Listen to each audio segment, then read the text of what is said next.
Hello mga mi, naalala ko na naman tuloy yung kasal namin. Ayan yung pinaka happiness ko sa aking buhay. Makasal sa taong alam mo na, yung talagang, yun na talaga yung gustong tao sa buhay mo.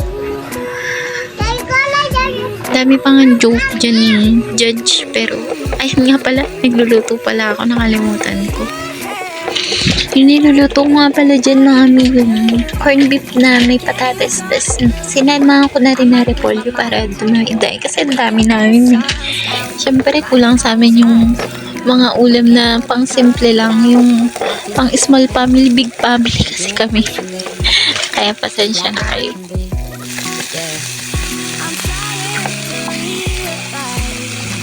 At ayun na nga, nilagay ko na din yung corn beef dyan. Dalawa na nga pala yung binili ko kasi kulang talaga sa amin yung isa. Kaya, ayan, kailangan dalawa talaga.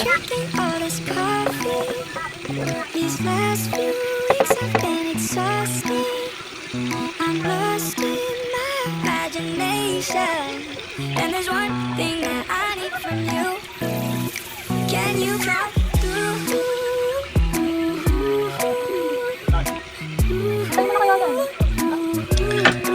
At ayun na nga, medyo tinoasted ko lang ng konti yung pagluluto ko ng corn beef. Yun kasi yung gusto ng mga anak ko, medyo gisang-gisa.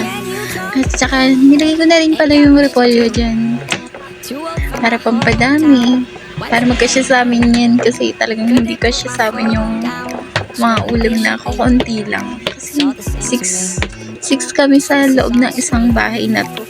4 yung anak ko tapos 2 kami ng asawa ko. Kaya, ayan, kailangan talaga, tinan nyo, medyo masabaw pa nga. Kasi talagang, hindi pwede sa amin yung konti lang. Kailangan may sabaw para din sa mga bata.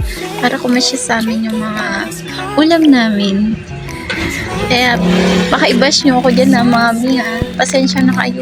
Kasi marami lang talaga akong anak. At need ko talaga ng kakasya sa amin araw-araw yung kakainin namin. At ayun na nga mga mi, malapit na maluto yan. Kumukulo na din kasi. Isasalin ko na nga pala yan sa lagayan at kami ay kakain na. Tara, kain na. O siya, dyan muna kayo. Yun na lang muna. Bye!